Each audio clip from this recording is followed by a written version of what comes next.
Hello everyone, JEE Mains PYQ question number 19 करते हैं अब हम लोग। ये साहब हेनरी वालों से लग रहा है रिलेटेड, और हेनरी सुनते साथ अपने को कोल्ड ड्रिंक याद आना चाहिए।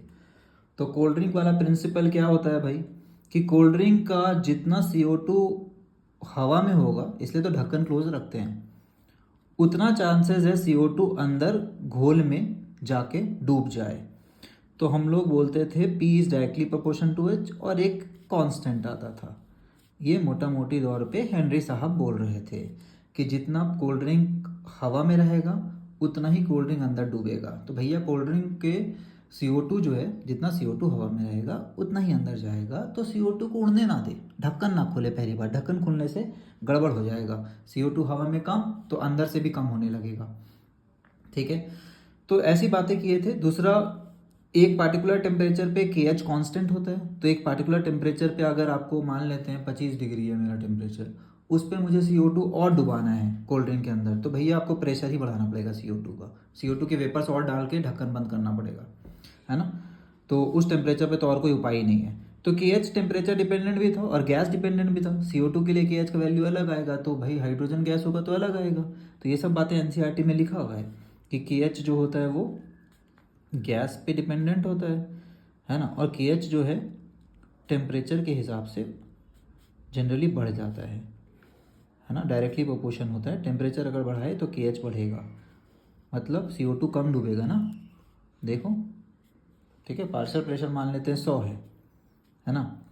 अब तुमने कोल्ड ड्रिंक को गर्म कर दिया, तो तुम्हारे उम्मीद क्या है, कोल्ड ड्रिंक को जब गर्म करते हो तो CO2 ज़्यादा मिलेगा कि कम मिलेगा? कम मिलेगा ना। तो KH बढ़ाना पड़ेगा ना। मान लेते शुरू में KH 10 था, ये भी 10 था, अब KH टेम्परेचर बढ़ाने से 20 हो जाएगा।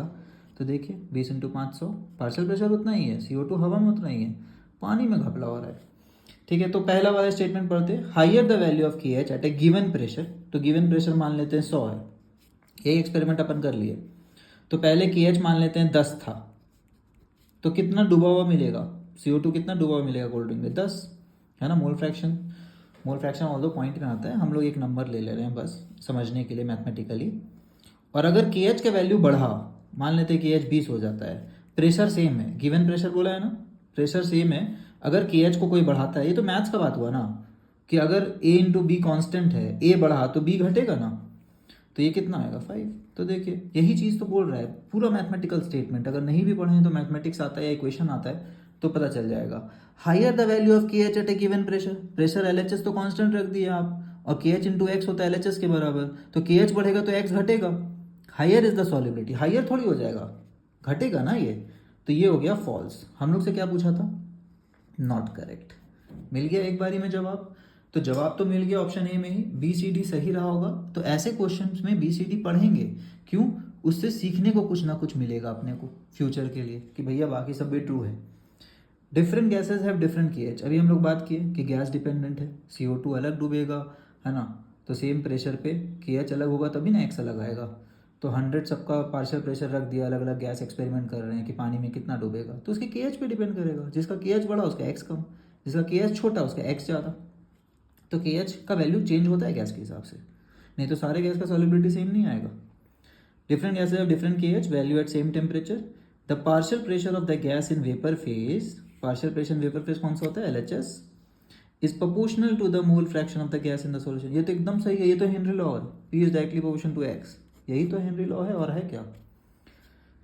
The value of KH increases with increase in temperature, तो ये भी हम लोग बता दिया आपको इन्फ्रेंस, और फ्यूचर के लिए भी पता होना चाहिए कि भैया अगर KH जो है टेम्परेचर बढ़ाओगे तो KH बढ़ेगा, and KH is function of nature of the gas. Clear? कोई दिक्कत? तो गैस के हिसाब से भी KH चेंज होगा। बाकी सब ट्रू है, BCD, A अपना नॉट करेक्ट आ गया। ठीक है, okay, bye everybody, thanks for watching.